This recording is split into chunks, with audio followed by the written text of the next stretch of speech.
Shalom saudara-saudara, kita bersyukur kita boleh bertemu kembali di dalam PA Online GKA Immanuel Malang.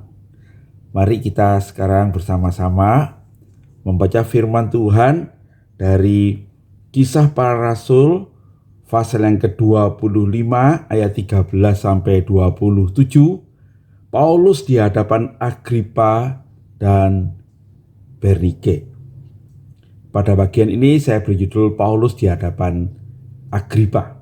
Saya akan membacakannya untuk saudara sekalian.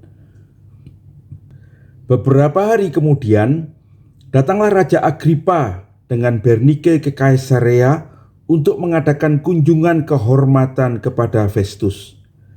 Karena mereka beberapa hari lamanya tinggal di situ, Festus memaparkan perkara Paulus kepada raja itu. Katanya, "Di sini ada seorang tahanan yang ditinggalkan Felix pada waktu ia pergi.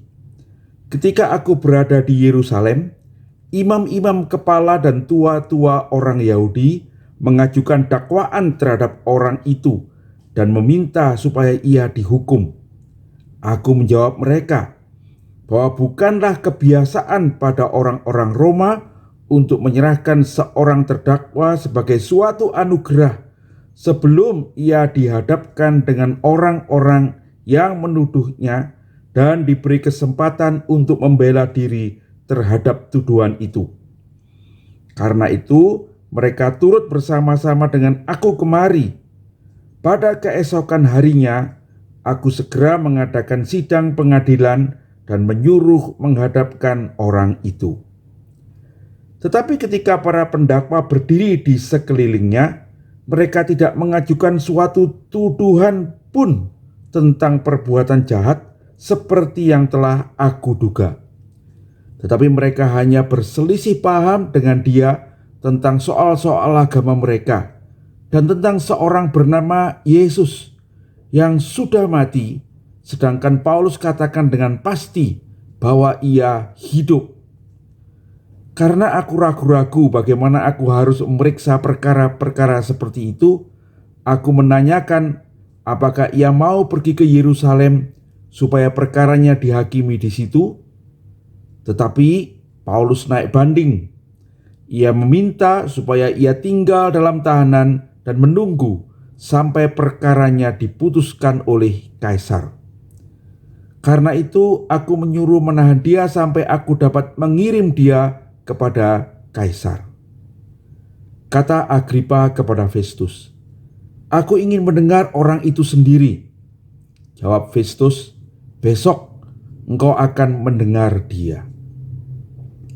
Pada keesokan harinya datanglah Agripa dan Bernike dengan segala kebesaran, dan sesudah mereka masuk ruang pengadilan bersama-sama dengan kepala-kepala pasukan dan orang-orang yang terkemuka dari kota itu, Festus memberi perintah supaya Paulus dihadapkan. Festus berkata, "Ya Raja Agripa, serta semua yang hadir di sini bersama-sama dengan kami, lihatlah orang ini, yang dituduh oleh semua orang Yahudi, baik yang di Yerusalem maupun yang di sini. Mereka telah datang kepadaku dan sambil berteriak-teriak mereka mengatakan bahwa ia tidak boleh hidup lebih lama. Tetapi ternyata kepadaku bahwa ia tidak berbuat sesuatu pun yang setimpal dengan hukuman mati. Dan karena ia naik banding kepada Kaisar, aku memutuskan untuk mengirim dia menghadap Kaisar. Tetapi tidak ada apa-apa yang pasti yang harus kutulis kepada Kaisar tentang dia. Itulah sebabnya aku menghadapkan dia di sini kepada kamu semua, terutama kepadamu, Raja Agripa, supaya setelah diadakan pemeriksaan, aku dapat menuliskan sesuatu. Sebab pada hematku tidaklah wajar untuk mengirim seorang tahanan dengan tidak menyatakan tuduhan-tuduhan yang diajukan terhadap dia." Berbahagia kita yang baca firman Tuhan, menyimpan dalam hati dan melakukannya di dalam hidup kita. Mari kita berdoa sebelum kita meneruskan PA kita. Bapa yang di surga, terima kasih kami boleh sekali lagi berkumpul untuk membaca dan belajar dari firman-Mu. Tuntunlah kami ya Tuhan, melalui apa yang kami pelajari hari ini, kami mengenal kehendak-Mu, melihat kuasa dan tuntunan-Mu, dan iman kami dikuatkan untuk berjalan mengikut Engkau sampai pada hidup yang kekal. Tuntunlah kami ya Roh Kudus, di dalam Yesus Kristus Juru Selamat, kami berdoa dan mohon tuntunan. Amin. Nah saudara-saudara, bagian firman Tuhan yang kita baca ini merupakan lanjutan dari persidangan Paulus di Kaisarea. Di Kaisarea ini, setelah Paulus dikirim oleh kepala pasukan Claudius Lysias, kemudian Paulus berhadapan dengan penguasa dari pemerintahan Roma di Yudea. Pertama-tama dia berhadapan dengan Felix, dan selama 2 tahun dia kemudian ditahan di Kaisarea oleh Felix. Kemudian Felix digantikan oleh Festus, dan kita sudah membahasnya bagaimana dia berhadapan dengan Festus dalam pengadilan di hadapan orang-orang Yahudi yang menuduh dia. Dan sekarang kita membaca Paulus kemudian berhadapan dengan penguasa yang lain, yaitu Raja Agripa, yaitu Raja Agripa yang kedua sesungguhnya, bersama-sama dengan Bernike, adiknya. Nah saudara-saudara, firman Tuhan yang kita baca hari ini dimulai dengan ayat yang mengatakan, beberapa hari kemudian datanglah Raja Agripa dengan Bernike ke Kaisarea untuk mengadakan kunjungan kehormatan kepada Festus. Nah, siapakah Raja Agripa yang disebut di dalam kisah para rasul ini? Saudara-saudara, kalau kita membahas Perjanjian Baru, kita akan menemukan banyak nama-nama yang mirip ya. Kita banyak menemukan raja-raja di daerah Yudea yang memerintah bersama-sama dengan gubernur Romawi itu, terutama kita mengenal nama Herodes. Nah, saudara, saya ingin menjelaskan sedikit tentang Agripa kali ini ya. Nah, Agripa yang kita sebut di sini adalah Agripa yang kedua. Dia datang mengunjungi Festus bersama dengan adiknya yang bernama Bernike. Nah, sesungguhnya Agripa kedua, Bernike dan Drusilla, yaitu istrinya Festus itu adalah saudara kandung ya. Mereka adalah anak-anak dari Raja Herodes Agripa yang pertama.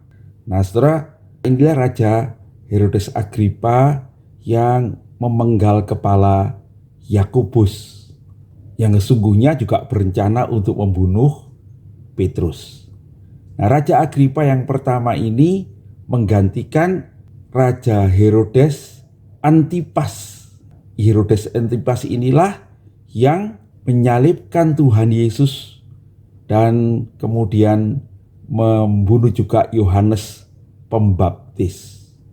Nah, Raja Herodes Antipas itu sebetulnya adalah paman dari Raja Agripa yang pertama. Raja Herodes Agripa yang pertama itu anak Aristobulus yang merupakan saudara dari Herodes Antipas. Dan kedua orang ini, yaitu Herodes Antipas dan Aristobulus, adalah anak dari Herodes Agung yang menyuruh membunuh anak-anak di Yerusalem waktu Tuhan Yesus lahir. Nah, Raja Agripa yang kedua ini bukan lagi penguasa Yudea, tetapi dia diberi satu daerah kecil di Yudea, tetap boleh menjadi raja di sana, tetapi kekuasaan sudah diambil oleh Romawi, dan ini merupakan generasi yang terakhir dari Herodes itu.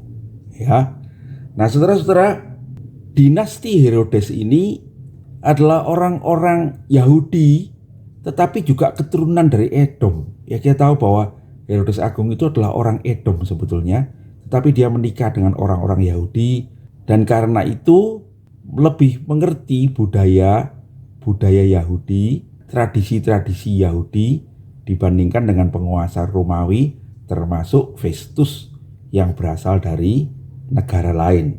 Karena itu Alkitab mengatakan ketika Herodes Agripa kedua ini datang ke Kaisarea dan tinggal beberapa lama di situ, maka Festus itu kemudian menceritakan tentang Paulus kepada dia. Dengan harapan dia akan mendapat masukan bagaimana menangani perkara Paulus seperti yang sudah kita baca di dalam firman Tuhan tadi ya. Nah, Agripa kedua mengunjungi Festus bersama dengan Bernike. Siapakah Bernike?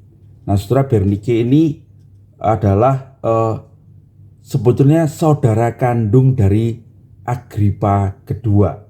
Dalam catatan yang saya baca, namanya adalah Julia Bernike.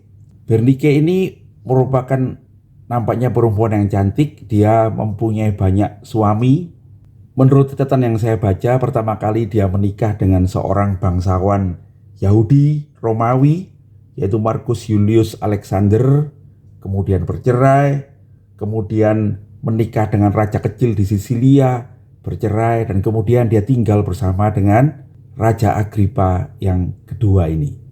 Nah, sejarah mencatat bahwa hubungan mereka itu kurang baik ya, bisa jadi mereka melakukan hubungan terlarang sebagai kakak adik ya, incest yang juga dilarang pada waktu itu.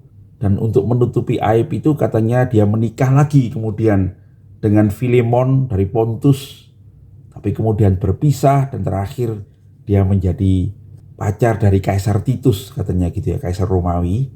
Tetapi dia tidak pernah menikah, tetapi dia selalu tinggal bersama Agripa ini ya.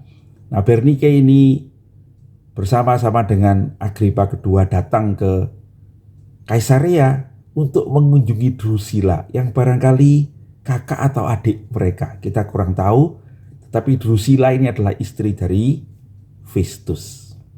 Nah, Festus menceritakan tentang Paulus kepada Agripa kedua. Bagaimana Paulus ini ditinggal oleh Felix menjadi tawanan di Kaisarea karena mendapat tuduhan dari orang-orang Yahudi yang mau membunuh dia. Kemudian Festus berkata, saya berusaha memeriksanya, tapi setelah saya periksa, sesungguhnya gak ada kesalahan apapun yang dibuat Paulus yang membuat dia harus dihukum mati. Karena waktu orang-orang Yahudi yang menuduh dia itu datang dari Yerusalem ke Kaisarea dan bertemu dengan dia, mereka hanya memperdebatkan persoalan agama mereka. Dan ini yang menarik. Kata Festus, sesungguhnya mereka itu berdebat tentang seorang yang bernama Yesus yang sudah mati, tetapi Paulus dengan yakin mengatakan dia hidup.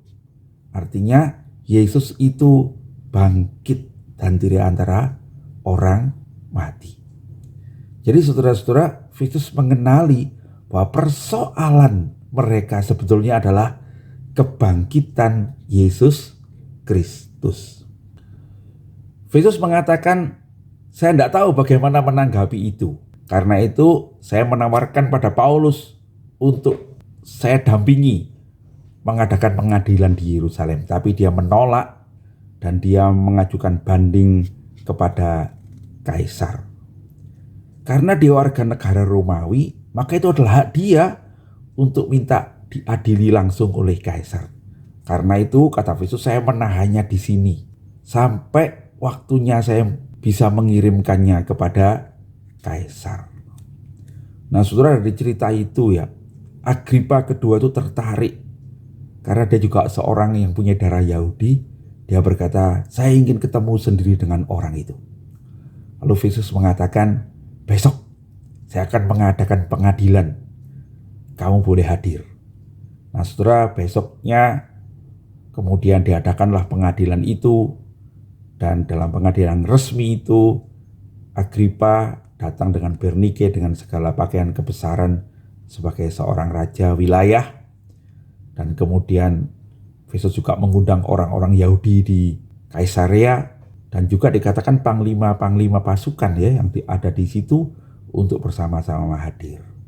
Nah, bagian yang kita baca ini baru sampai pada introduksi yang dilakukan oleh Festus untuk memperkenalkan Paulus pada Agripa yang kedua dan semua yang hadir, serta tujuan diadakan pertemuan itu, pengadilan itu, ya. Nanti isi daripada apa yang disampaikan Paulus karena permintaan Agripa itu akan kita bahas pada PA minggu depan, ya. Bagaimana Paulus menceritakan peristiwa bagaimana dia bertemu Yesus dan apa yang dia percayai, dan bagaimana dia mengundang Agripa untuk percaya pada Tuhan Yesus. Nah, saudara-saudara, Yesus mengatakan ada dua tujuan pertemuan itu. Yang pertama adalah dia ingin mendapatkan saran dari Agripa kedua sebagai orang yang lebih mengerti tentang tradisi orang Yahudi. Dan yang kedua, supaya dia bisa menulis surat kepada Kaisar tentang tuduhan yang diajukan kepada Paulus waktu dia nanti menghadap pada Kaisar. Nah, dua tujuan itulah yang membuat pertemuan itu terjadi. Nah, apa yang bisa kita pelajari dari PA ini, saudara? Dari sini kita melihat bagaimana Tuhan itu menuntun Paulus untuk bertemu dengan penguasa-penguasa di antara orang-orang Yahudi, sebelum nanti akhirnya dia bertemu dengan penguasa di Roma, penguasa seluruh dunia, Kaisar. Dia bertemu dengan para wakil Roma di daerah Yudea. Dia bertemu dengan raja orang Yahudi sendiri, yaitu Herodes Agripa di Kaisarea ini. Di dalam pertemuan-pertemuan ini kita membaca bagaimana Paulus itu memberitakan Injil, kesaksiannya tentang Yesus Kristus yang bangkit. Di dalam pertemuan-pertemuannya ini, dia dengan berani menceritakan bagaimana Yesus Kristus yang dibunuh oleh orang-orang Yahudi dan orang-orang Romawi itu sudah hidup kembali.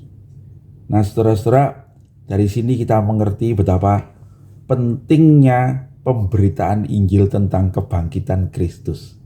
Dan nampaknya itu yang dikenali oleh Festus, ya, bahwa persoalan utamanya itu adalah tentang Yesus Kristus yang dibangkitkan dari antara orang mati.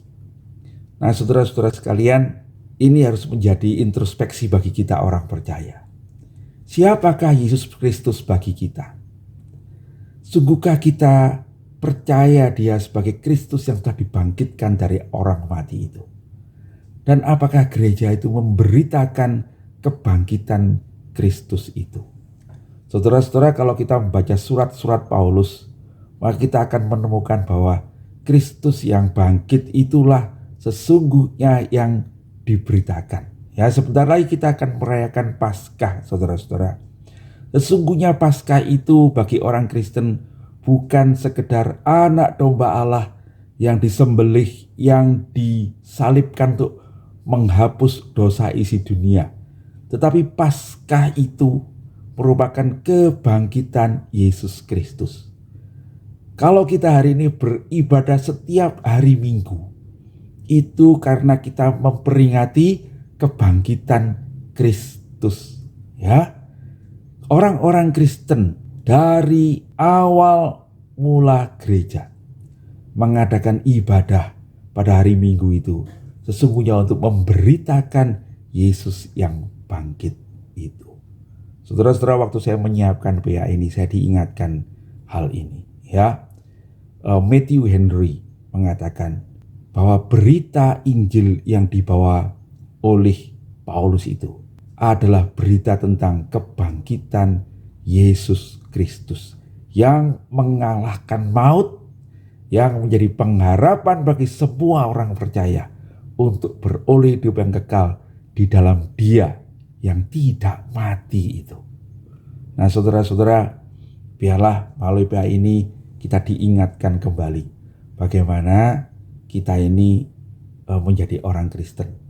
Kita bukan sekedar memberitakan etika, kita bukan sekedar memberitakan berkat-berkat dan karunia-karunia di dunia ini, tetapi kita memberitakan Kristus yang bangkit, yang menjadi pengharapan bagi kita semua untuk memperoleh hidup yang kekal, kebangkitan abadi pada akhir zaman itu. Nah saudara-saudara, berita inilah yang Tuhan Yesus sendiri juga kehendaki diberitakan Paulus sampai ke Roma. Demikianlah saya percaya Roh Kudus akan menuntun kita juga kalau kita selalu memberitakan Kristus yang bangkit itu menjadi pengharapan kita. Kita juga belajar dari PA hari ini bahwa ketika Injil diberitakan itu tidak selalu dia diterima. Ketika Paulus memberitakan Injil di Kaisarea ini, di antara orang Yahudi dan di antara orang Romawi, ada orang-orang yang memusuhi dia. Tapi ada orang-orang yang sesungguhnya mungkin percaya. Kalau Felix itu dikatakan ketakutan mendengar berita itu ya. Kalau Vitus tidak mengerti. Minggu depan kita bertemu dengan Agripa, yang ketika mendengar berita itu, dia menganggap Paulus itu gila, ya, dan dia mengatakan, aku hampir-hampir kau jadikan Kristen, begitu ya. Nah, saudara-saudara, tetapi semua mereka akhirnya tidak menjadi Kristen. Injil itu bisa ditolak. Pemberitaan Injil tidak pernah mudah. Dan itu sungguh anugerah Tuhan kalau Injil itu diterima. Tetapi kita belajar dari Paulus bagaimana dia terus memberitakan Injil, menceritakan tentang keselamatan yang dari Tuhan Yesus Kristus, menceritakan tentang pertemuannya dengan Kristus yang mengubah dia, sekalipun semua pemberitaan itu ditolak. Paulus tidak putus asa, Paulus bertekun untuk terus memberitakan Injil, kebangkitan Yesus Kristus. Saudara-saudara, bagaimana dengan kita? Seringkali penolakan itu kemudian membuat kita itu berhenti memberitakan Injil, berhenti bersaksi. Tapi saya bersyukur saudara-saudara, seperti Paulus ada banyak orang Kristen yang terus memberitakan Injil sekalipun mereka ditolak. Jadi saudara-saudara, biarlah PA kita hari ini menuntun kita untuk terus bersemangat memberitakan Injil dimanapun kepada siapapun. Memakai kesempatan-kesempatan yang Tuhan karuniakan, baik dalam keadaan baik, baik dalam keadaan buruk, untuk menceritakan Dia, Yesus Kristus yang bangkit, yang menjadi pengharapan bagi kita semua.